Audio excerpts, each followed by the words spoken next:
Hello विद्यार्थी मित्रांनो, आज आपण इयत्ता 6वी इंग्लिश विषयाची 1.1 मान्सून या कवितेचे क्वेश्चन आन्सर पाहणार आहोत.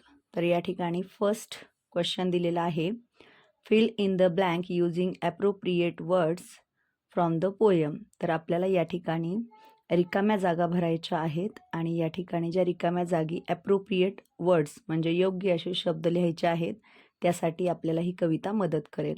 तर बघा, the land has dash dash. तर इथे काय येणार आहे? ड्राईड. तर आपल्याला त्याचा आन्सर कुठे भेटेल? या ठिकाणी पाहू शकता, द लँड हॅज ड्राईड. तर या ठिकाणी आन्सर आहे. नेक्स्ट आहे, द रिव्हर्स आर. आन्सर आहे थर्स्टी. तर या ठिकाणी पाहू शकता तुम्ही, रिव्हर्स थर्स्टी म्हणजे नद्या तहानलेल्या आहेत. त्यानंतर आहे, द क्लाउड्स आर डार्क. या ठिकाणी पहा, आन्सर आहे द क्लाउड्स आर डार्क म्हणजे या ठिकाणी ढग भरून आलेले आहेत. त्यानंतर आहे, feathers spread and peacock sway. तर फेदर्स म्हणजे मोर आपला जो काही पिसारा आहे तो स्प्रेड करून काय करत आहे? स्वे म्हणजे आनंदाने डोलत आहे. लास्ट आहे, bolts of lightning streak and shimmer. तर याचा आन्सर आहे, बघा या ठिकाणी पहा, bolts of lightning streak and shimmer आणि feather spread the peacock sway याचा आन्सर या ठिकाणी तुम्हाला पाहू शकता. नेक्स्ट क्वेश्चन पाहूया. Complete the sentence using your prediction. तर या ठिकाणी तुमचं मत सांगायचं आहे, जर ह्या गोष्टी घडल्या तर किंवा या गोष्टी घडल्या नाही तर. तर या ठिकाणी बघा, फर्स्ट कंडिशन दिलेली आहे, if it does not rain then. जर पाऊसच पडला नाही तर काय होईल? तर आन्सर आहे, no water available for farming म्हणजे शेतीसाठी पाणी मिळणार नाही. नेक्स्ट आहे, if it rains continuously then म्हणजे नेहमी सतत पाऊस पडत जर राहिला तर काय होईल? तर आन्सर आहे, rising water level and flooding situation. तर या ठिकाणी पाण्याची पातळी वाढेल आणि फ्लूड म्हणजे पूर. सिच्युएशन, तर या ठिकाणी सिच्युएशनची स्पेलिंग पहा, SITUATION. सिच्युएशन म्हणजे परिस्थिती. तर पूर परिस्थिती निर्माण होईल. नेक्स्ट क्वेश्चन आहे, E. Find and write the words from the poem that rhyme with. म्हणजे आपल्याला या ठिकाणी रायमिंग वर्ड्स लिहायचे आहेत. तर बार्कचं रायमिंग वर्ड्स आहे कवितेत आलेला डार्क, वंडरचं आहे थंडर, मेरीचं आहे चेरी, यार्डचं आहे हार्ड. नेक्स्ट क्वेश्चन आहे, F. Read the poem and complete the given table. तर या ठिकाणी तुम्हाला पोयम वाचून या ठिकाणी हा टेबल कंप्लीट करायचा आहे. तर थंडर म्हणजेच काय? मेघगर्जना. मग त्या या ठिकाणी सिम्युलर वर्ड्स काय येईल? रोअर.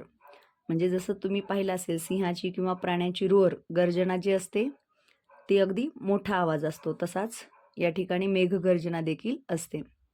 त्यानंतर होस्ट, त्याचा सिम्युलर वर्ड आहे स्प्रेड. तर होस्ट म्हणजे काय?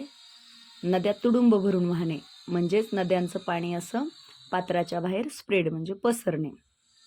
बोल्ट्स, तर आपण पाहिलेलं आहे, बोल्ट्स ऑफ लाइटनिंग म्हणजे विजा चमकणे. तर फ्लॅश म्हणजे चमक, विजेची चमक. नेक्स्ट आहे, ब्राईट अँड चीअरफुल. तर चीअरफुल म्हणजे आपल्याला माहीत आहे आनंदी, म्हणून या ठिकाणी सिम्युलर वर्ड्स आहे हॅपी. त्यानंतर ड्रेंच्ड, तर जे काही सर्व शेते होती, फील्ड्स जी होती ती ड्रेंच्ड झालेली होती म्हणजेच completely weight.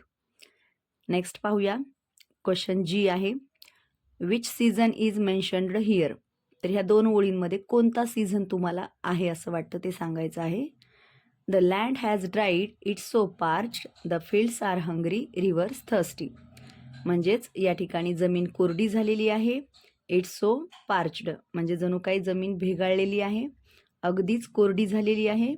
The fields are hungry शेते तहानलेली आहेत, भुकेली आहेत. रिव्हर्स थर्स्टी नद्या तहानलेल्या आहेत. तर यामधून आपल्याला कळतं की नक्कीच समर सीझन आहे म्हणजे उन्हाळा सीझन आहे. नेक्स्ट आहे, H question, read, think and complete the following. तर या ठिकाणी कंडिशन आहेत पहा, कंडिशन लिहायच्या आहेत स्कायच्या, लँड आणि अर्थ, आकाशाची, त्यानंतर जमिनीची आणि पृथ्वीची.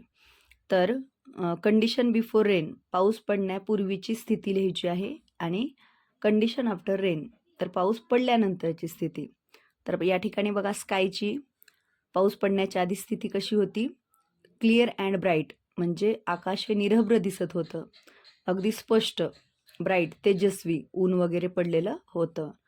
आणि कंडिशन आफ्टर रेन, पाऊस पडल्यानंतर जे स्काय आहे ते कसं दिसू लागलेलं आहे, डार्क, म्हणजे ढग वगैरे भरून आलेले आहेत, अँड क्लाउडी, ढगाळलेलं दिसत आहे. त्यानंतर लँड, लँड कसं झालेलं आहे, बिफोर रेन ड्राय झालेलं आहे, आणि आफ्टर रेन सोक्ड, म्हणजेच पूर्ण पाणी शोषलं गेलं आहे जमिनीमध्ये, लँडमध्ये. अर्थ कशी होती, बिफोर रेन अनहॅपी, आणि आफ्टर रेन कशी झालेली आहे, हॅपी.